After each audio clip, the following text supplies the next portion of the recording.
코로나가 기업에 남길 상처는 예상보다 크고 많은 기업들이 사실상 국유화될 것으로 보입니다. 이런 체제가 오래 지속될 수 있을까요?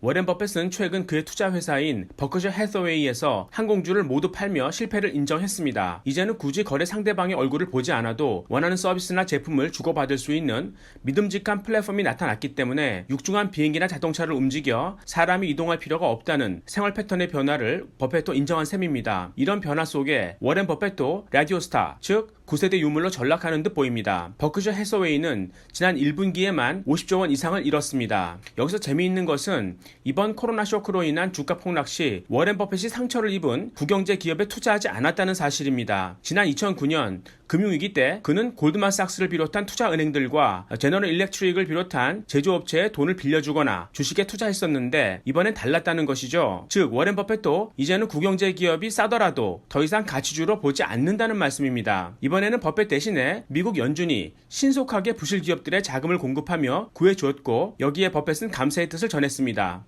이제는 무너지는 기업의 규모가 버핏과 같은 민간이 감당하기는 어려운 수준이고 정부가 나설 수밖에 없는 단계라는 의미입니다. 정부는 일단 부실 기업에 돈을 빌려줍니다. 그러나 갚지 못할 것입니다. 그러면 빚을 주식으로 바꾸는 출자 전환을 하게 됩니다. 결국 이들 부실 기업이 국유화된다는 말씀입니다. 어떤 분들은 이 경우 기업이 안정화되어 괜찮다는 말씀을 하시는데 생산성이 놀라울 정도로 하락하여 오래가지 않아 신음소리가 들릴 것입니다. 예를 들어 현 정부는 반값 임금의 광주형 일자리를 제안했습니다. 월급을 반만 받으면 일도 반만 하지 않을까요? 과거 독일에서 생산기지가 동구권으로 이탈되는 현상을 막고 종업원 임금을 20% 깎았던 아우토 5천의 성공 사례를 롤모델로 삼았다고 하지만 그곳에서의 성공 비결은 튜란이라는 히트 모델이 있었기 때문입니다. 지금은 기업의 국유화 및 부의 재분배가 주요 관심사로 떠오르며 이를 부르짖는 사회주의 포퓰리스트들이 세계적으로 득세하고 있습니다. 그러나 비능률로 인한 빚의 증가 속도를 감당하지 못할 것입니다. 또한 인간은 희망 없이 살 수 없는 존재입니다. 따라서 정권도 좌파 우파를 떠나 창조를 위한 현실적인 대안을 제시하는 쪽으로